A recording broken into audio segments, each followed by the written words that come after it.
Hi friends, Yuvanidhi ಯೋಜನೆಯಲ್ಲಿ ಒಂದು ಹೊಸ ಅಪ್ಡೇಟನ್ನು ತಂದಿದ್ದಾರೆ. ಇನ್ನು ಮುಂದೆ ಹಣ ಪಡ್ಕೋಬೇಕು ಅಂತ ಅಂದರೆ ಇಲ್ಲಿ ಈ ಒಂದು ಕೌಶಲ್ಕರ್ ಯೋಜನೆಗೆ ರಿಜಿಸ್ಟರ್ ಆಗಬೇಕು ಅಂತ ಹಿಂದಿನ ವಿಡಿಯೋದಲ್ಲಿ ತಿಳಿಸಿದ್ದೆ. ಇದ್ರ ಬಗ್ಗೆ ತುಂಬ ಜನ ಡೌಟ್ಸ್ಗಳನ್ನು ಕಮೆಂಟ್ ಮಾಡಿದ್ದೀರಾ. ನಿಮ್ಮ ಎಲ್ಲ ಡೌಟ್ಸ್ಗಳಿಗೂ ಸಹ ನಾನು ಈ ವಿಡಿಯೋ ಮೂಲಕ ಆನ್ಸರನ್ನು ಮಾಡ್ತಾ ಹೋಗ್ತೀನಿ. ಯಾರೆಲ್ಲ ಈ ಒಂದು ಕೌಶಲ್ಕರ್ ಯೋಜನೆಗೆ ರಿಜಿಸ್ಟರ್ ಆಗಬೇಕು, ರಿಜಿಸ್ಟರ್ ಆಗಿಲ್ಲ ಅಂದರೆ ಅಮೌಂಟು ಬರುತ್ತಾ ಅಥವಾ ಬರೋದಿಲ್ವಾ, ರಿಜಿಸ್ಟರ್ ಕಂಪಲ್ಸರಿ ಆಗಲೇಬೇಕಾ, ರಿಜಿಸ್ಟರ್ ಆದಮೇಲೆ ಯಾವ ರೀತಿ ರಿಜಿಸ್ಟರ್ ಆಗೋದು, ಏನೆಲ್ಲ ಪ್ರೋಸೆಸ್ ಇರುತ್ತೆ, ಟ್ರೈನಿಂಗ್ ಯಾವ ರೀತಿ ಇರುತ್ತೆ, ಆಫ್ಲೈನ್ ಇರುತ್ತಾ ಆನ್ಲೈನ್ ಇರುತ್ತಾ, ಟ್ರೈನಿಂಗ್ ಎಷ್ಟು ದಿನ ಇರುತ್ತೆ, ಈ ಎಲ್ಲದರ ಬಗ್ಗೆ ನಾನು ಈ ವಿಡಿಯೋ ಮೂಲಕ ಕಂಪ್ಲೀಟ್ ಇನ್ಫಾರ್ಮೇಷನನ್ನು ತಿಳಿಸ್ತಾ ಹೋಗ್ತೀನಿ. ಈ ವಿಡಿಯೋನ ಎಲ್ಲೂ ಸ್ಕಿಪ್ ಮಾಡಿದೆ ಎಂಡ್ವರೆಗೂ ನೋಡಿ. ಹಾಗೆ ಯಾರಾದರೂ ಇದೇ ಫಸ್ಟು ನನ್ನ ಚಾನಲನ್ನು ನೋಡ್ತಾ ಇದ್ದರೆ ಈಗಲೇ ಸಬ್ಸ್ಕ್ರೈಬ್ ಮಾಡಿ. ಹಾಗೆ ನಾನು ಕೊಡುವಂತಹ ಇನ್ಫಾರ್ಮೇಷನ್ ನಿಮಗೆ ಯೂಸ್ಫುಲ್ ಆಗ್ತಿದೆ ಅಂತ ಅಂದರೆ ತಪ್ಪದೇ ಈ ವಿಡಿಯೋಗೆ ಒಂದು ಲೈಕ್ ಮಾಡಿ, ಈ ವಿಡಿಯೋನ ಆದಷ್ಟು ಬೇರೆಯವರಿಗೂ ಸಹ ಶೇರ್ ಮಾಡಿ. ಯುವನಿಧಿ ಯೋಜನೆಯ ಫಲಾನುಭವಿಗಳಿಗೆ ಈಗ ಈ ಒಂದು ಯುವನಿಧಿ ಡಿಪಾರ್ಟ್ಮೆಂಟು ಯುವನಿಧಿ ಪ್ಲಸ್ ಯೋಜನೆ ಎಂಬುದನ್ನು ಜಾರಿಗೆ ತಂದಿದೆ. ಈ ಒಂದು ಯೋಜನೆಯ ಉದ್ದೇಶ ಏನು ಅಂತ ಅಂದರೆ, ಈಗ ಯಾರೆಲ್ಲ ಅನ್ಎಂಪ್ಲಾಯ್ಮೆಂಟ್ ಇದ್ದೀರಾ ಅಂಥವರಿಗೆ ಸ್ಕಿಲ್ಸ್ಗಳ ಬಗ್ಗೆ ಟ್ರೈನಿಂಗನ್ನು ಕೊಟ್ಟು ಅವರಿಗೆ ಒಂದು ಜಾಬ್ಸನ್ನು ಕೊಡಿಸುವುದು ಈ ಒಂದು ಯುವನಿಧಿ ಪ್ಲಸ್ ಯೋಜನೆಯ ಉದ್ದೇಶ ಆಗಿದೆ. ಈ ಒಂದು ಯುವನಿಧಿ ಪ್ಲಸ್ ಅಥವಾ ಯುವನಿಧಿ ಯೋಜನೆಯ ಮುಖ್ಯ ಉದ್ದೇಶ ಏನು ಅಂತ ಅಂದರೆ, ಯಾರೆಲ್ಲ ಯುವನಿಧಿ ಯೋಜನೆಯಡಿ ರಿಜಿಸ್ಟರ್ ಆಗಿದ್ದಾರೆ ಅದರಲ್ಲಿ ಅಟ್ಲೀಸ್ಟ್ 25,000 ಯುವನಿಧಿ ಬೆನಿಫಿಷಿಯರ್ಸಿಗೆ ಈ ಒಂದು ಸ್ಕಿಲ್ಸ್ಗಳ ಬಗ್ಗೆ ಟ್ರೈನಿಂಗನ್ನು ಕೊಡಬೇಕು ಅನ್ನೋದು ಯುವನಿಧಿ ಪ್ಲಸ್ ಯೋಜನೆಯ ಮುಖ್ಯ ಉದ್ದೇಶ ಆಗಿದೆ. ಈ ಕೌಶಲ್ಕರ್ ಯೋಜನೆಯ ಬಗ್ಗೆ ನಿಮಗೆ ಇರುವ ಡೌಟ್ಸ್ಗಳನ್ನು ಕಮೆಂಟ್ ಬಾಕ್ಸ್ನಲ್ಲಿ ಕಮೆಂಟ್ ಮಾಡಿದ್ದೀರಾ. ಆ ಎಲ್ಲ ಡೌಟ್ಸ್ಗಳಿಗೂ ಸಹ ಈಗ ಒಂದೊಂದಾಗಿ ನೋಡ್ತಾ ಹೋಗೋಣ. ಮೊದಲನೇದು ಬಂದು, ನಮ್ಮ ಕೌಶಲ್ಕರ್ ಲಾಗಿನ್ ಆದರೆ ಮುಗೀತಾ, ಪ್ಲೀಸ್ ಹೇಳಿ ಏನು ಅಂತ.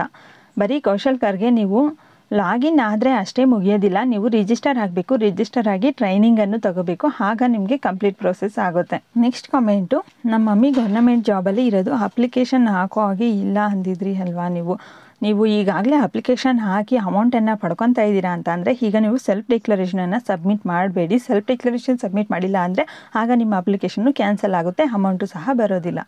ನೆಕ್ಸ್ಟ್ ಕಮೆಂಟು, ಮೇಡಮ್ ಕೌಶಲ್ಕರ್ ಯೋಜನೆ ಮಿನಿಮಮ್ 6 ಮಂತ್ಸ್ ಅಮೌಂಟ್ ತೊಗೊಂಡಿರೋರ್ಗ ಅಥವಾ ನೀವು ಅಪ್ಲೈ ಮಾಡಿರೋರ್ಗ, ಇಲ್ಲಿ ಯಾರೆಲ್ಲ ಈಗಾಗಲೇ ಅಪ್ಲೈ ಮಾಡಿ 6 ತಿಂಗಳ ಅಮೌಂಟನ್ನು ಪಡ್ಕೊಂಡಿದ್ದೀರಾ ಅಂಥವರಿಗೆ ಕೌಶಲ್ಕರ್ಗೆ ಕಡ್ಡಾಯವಾಗಿ ಅಪ್ಲೈ ಮಾಡಲೇಬೇಕು. ಕೌಶಲ್ಕರ್ಗೆ ಅಪ್ಲೈ ಮಾಡಿದ್ರೆ ಮಾತ್ರ ನಿಮಗೆ ಇನ್ನು ಮುಂದೆ ಅಮೌಂಟ್ ಬರುತ್ತೆ ಅಂತ ತಿಳಿಸ್ತಾ ಇದ್ದಾರೆ. ಹಾಗೆ ನೀವೇನಾದರೂ ಹೊಸ್ದಾಗಿ ಯುವನಿಧಿಗೆ ಅಪ್ಲೈ ಮಾಡಿದ್ದೀರಾ ಅಂಥವ್ರಿಗೂ ಅಥವಾ ನಾವು ಸ್ಕಿಲ್ ಬಗ್ಗೆ ನಮಗೂ ಟ್ರೈನಿಂಗ್ ಬೇಕು ಅಂತ ಇಂಟ್ರೆಸ್ಟ್ ಇದೆ ಅಂದರೆ ನೀವು ಸಹ ರಿಜಿಸ್ಟರ್ ಆಗ್ಬೋದು, ಯಾವುದೇ ಪ್ರಾಬ್ಲಮ್ ಇರೋದಿಲ್ಲ. ಅಥವಾ ಈ ಒಂದು ಯುವನಿಧಿಗೆ ಯೋಜನೆಗೆ ಅಪ್ಲೈ ಮಾಡದೇ ಇರೋರು ಸಹ ಈ ಒಂದು ಸ್ಕಿಲ್ಸ್ಗಳ ಬಗ್ಗೆ ಟ್ರೈನಿಂಗ್ ಬೇಕು ಅಂತ ಅಂದರೆ ನೀವು ಸಹ ಅಪ್ಲೈ ಮಾಡಿ ಸ್ಕಿಲ್ಸ್ಗಳ ಬಗ್ಗೆ ಟ್ರೈನಿಂಗನ್ನು ಪಡ್ಕೋಬೋದು. ನೆಕ್ಸ್ಟ್ ಕಮೆಂಟು, ಮ್ಯಾಮ್ ನಾವು 2023 ಪಾಸ್ಔಟ್, ನಾವು ರಿಜಿಸ್ಟ್ರೇಷನ್ ಮಾಡಬೇಕಾ? ನೀವು 2023 ಆಗಿರಲಿ, 24 ಆಗಿರಲಿ, 25 ಆಗಿರಲಿ, ಯಾವ ಇಯರ್ ಆದರೂ ಆಗಿರಲಿ, ನೀವು ಅಪ್ಲೈ ಮಾಡಿ 6 ತಿಂಗಳು ಅಮೌಂಟನ್ನು ಪಡ್ಕೊಂಡಿದ್ದೀರಾ ಅಂತ ಅಂದರೆ ಅಂಥವರು ಅಪ್ಲೈ ಮಾಡಬೇಕು ಅಂತ ತಿಳಿಸ್ತಾ ಇದ್ದಾರೆ. ನೆಕ್ಸ್ಟ್ ಕಮೆಂಟು, ಮ್ಯಾಮ್ ಟ್ರೈನಿಂಗ್ ಬೇರೆ ಕಡೆ ಹೋಗಬೇಕಾ? ನನ್ನ ಮಗು ಇದೆ ಮ್ಯಾಮ್, ತುಂಬ ಚಿಕ್ಕದು, ಏನು ಮಾಡೋದು?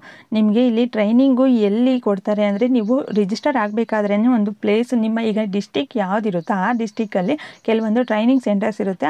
ಅದು ನಿಮಗೆ ನಿಯರೆಸ್ಟ್ ಯಾವುದಿರುತ್ತೋ ಅದನ್ನು ನೀವು ಸೆಲೆಕ್ಟ್ ಮಾಡ್ಕೊಬೇಕು. ಆಗ ನಿಮಗೆ ಅಲ್ಲಿಗೂ ಹೋಗೋಕ್ಕಾಗಿಲ್ಲ ಅಂತ ಅಂದರೆ ಆಗ ನೀವು ಯಾವ ಒಂದು ಟ್ರೈನಿಂಗ್ ಸೆಂಟರನ್ನು ಸೆಲೆಕ್ಟ್ ಮಾಡಿರ್ತೀರ ನೋಡಿ, ಅಲ್ಲಿಗೆ ಹೋಗಿ ಅವರನ್ನು ನೀವು ಸೊಲ್ಯೂಷನನ್ನು ಕೇಳಿದ್ರೆ ಅವರು ನಿಮಗೆ ಸೊಲ್ಯೂಷನನ್ನು ಕೊಡ್ತಾರೆ ಅಥವಾ ಬೇರೆ ಡೇಟ್ ಏನಾದರೂ ಕೊಡ್ತಾರೆ. ನೆಕ್ಸ್ಟ್ ಈ ಒಂದು ಕೌಶಲ್ಕರ್ ಟ್ರೈನಿಂಗು ನಿಮಗೆ ಆಫ್ಲೈನೇ ಇರುತ್ತೆ, ಆನ್ಲೈನ್ ಯಾರಿಗೂ ಸಹ ಇರೋದಿಲ್ಲ.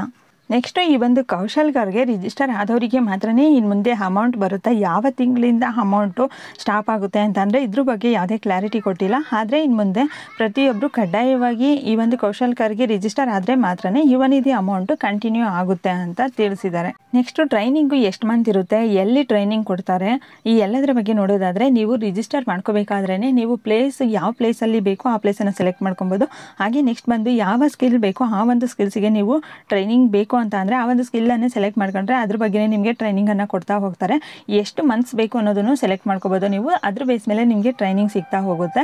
ಈ ಟ್ರೈನಿಂಗ್ ಜೊತೆಗೆ ಕೆಲವೊಂದು ಕಂಪ್ನಿಗಳಲ್ಲಿ ನಿಮಗೆ ಜಾಬನ್ನು ಕೊಡಿಸ್ತಾರೆ. ನೆಕ್ಸ್ಟ್ ಈ ಒಂದು ಕೌಶಲ್ಕರ್ ಯೋಜನೆಗೆ ಯಾವ ರೀತಿ ರಿಜಿಸ್ಟರ್ ಆಗಬೇಕು, ಏನು ಪ್ರೋಸೆಸ್ ಇರುತ್ತೆ ಅನ್ನೋದು ನಿಮಗೆ ಬೇಕು ಅಂತ ಅಂದರೆ ಕಮೆಂಟ್ ಬಾಕ್ಸ್ನಲ್ಲಿ ಕಮೆಂಟ್ ಮಾಡಿ. ಹಾಗೆ ಈ ವಿಡಿಯೋಗೆ ತಪ್ಪದೇ ಲೈಕ್ ಮಾಡಿ. ನೆಕ್ಸ್ಟ್ ವಿಡಿಯೋದಲ್ಲಿ ನಿಮಗೆ ಏನೆಲ್ಲ ಪ್ರೋಸೆಸ್ ಇರುತ್ತೆ, ಯಾವ ರೀತಿ ಅಪ್ಲೈ ಮಾಡೋದು ಅನ್ನೋದನ್ನು ತಿಳಿಸ್ತೀನಿ.